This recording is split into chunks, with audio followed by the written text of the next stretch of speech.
बड़ईपाड़ा के मंदिर बाजार गांव से एक दिल दहला देने वाली हादसा सामने आ रही है। जी हां, सुबह 7 बजे की घटना है, जब घर के लोग नाश्ता बनाने के लिए अपना घर का गैस जलाते हैं।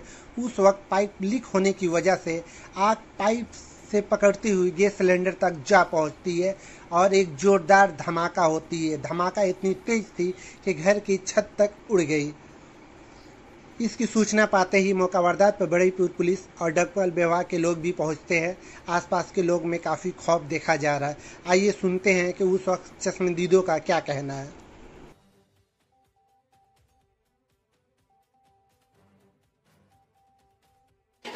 ঘটনাটা বলুন তো।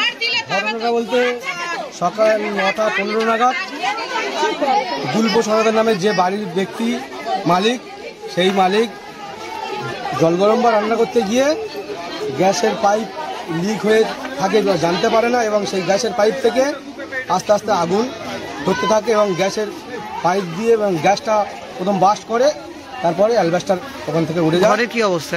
ঘরের যা পরিস্থিতি শূন্য হয়ে গেছে, ঘরে কিছু নেই। কেউ আহত কিছু হয়নি? আহত কেউ হয়নি। পুলিশ বা দমকল এসছে? পুলিশ এসছে, স্থানীয় পুলিশ এসছে এবং ডানারহাট থেকে যে দমকল বাহিনী তারাও এসছে। এখন কি পরিস্থিতি রয়েছে? এখন পরিস্থিতি মোটামুটি সকল গ্রামবাসী এবং চারিদিকে লোকজন এসে আগুনটা নিয়ন্ত্রণের মধ্যে নিয়ে এসছে, যাতে আর আগুন এই পরিস্থিতি আগুন গ্যাস সিলিন্ডার বাস্ট করে গেছে। ঘরের কিছু নেই এখন? ঘরের কিছু নেই। কি নাম আপনার? আমার নাম শশধর হালদার।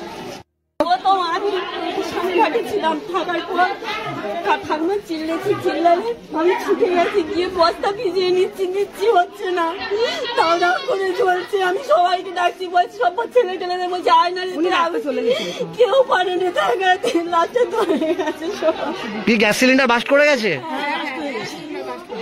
কি পুরো বাড়ির কি অবস্থা? সব পুড়ে গেছে। আমরা শুধু ওই ঠাকুমাটা ধরে জোর করে বার করে নিয়ে চলে এসেছি।